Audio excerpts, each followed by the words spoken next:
আজকে দুপুরে আমি বানাচ্ছি রান্না আমাদের যে কাঁচা কলা কোপ্তা। কাঁচা কলাটা সিদ্ধ করছি, কাঁচা কলা আর মিষ্টি আলু নুন হলুদ দিয়ে সিদ্ধ করছি। সিদ্ধটা দেখাইনি কীভাবে করলাম।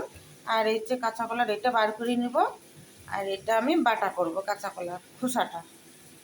আমি মিষ্টি আলু দিয়ে করছি। হ্যাঁ, মিষ্টি আলু বলছি। এখানে আছে আদা আর কাঁচা লঙ্কা দিব এখন। দেখতে নুন, ভাজা মশলা, একটু হলুদ, চালের গুঁড়া এক চামচ এখন দিয়ে দেবো, ভাজা মশলা এখানে জিরা ধনিয়া সব কিছু ভাজা আছে। হ্যাঁ, ছোটো কুচি করে ইসে করলাম, বাইটা দিছি। এখন এখানে দিয়ে দেবো একটু নারকেল গুঁড়া। তেল গরম হয়ে গেছে, এখন দিয়ে দেবো বড়াগুলা।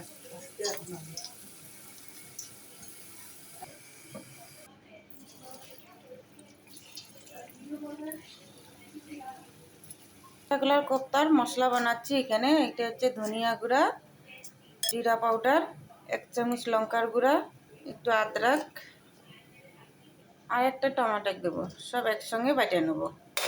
বড়াগুলো সব ভাজা হয়ে গেছে, নামাই নিয়েছি। তেলের মধ্যে তেজপাতা, গোটা মশলা, সাদা এলাচ আর দারচিনি, আর দেবো গোটা জিরা। মশলাটা বাইরে রাখছি, এই মশলাটা দিয়ে দেবো, হলুদ গুঁড়া আর নুন। মশলাটা ভাজাভাজি হয়ে গেছে, এখন দেবো জল। এখানে হচ্ছে গরম জল। ঝোলটা ফুটে গেছে, এখন দিয়ে দেবো বড়াগুলো।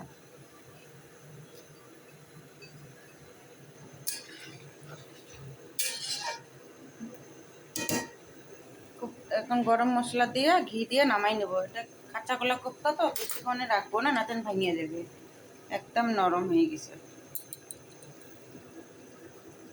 কাঁচা কলা কোপ্তা হয়ে গেছে, নামাই নিয়েছি। এখন দেবো একটু ধনিয়া পাতা উপর দিয়ে।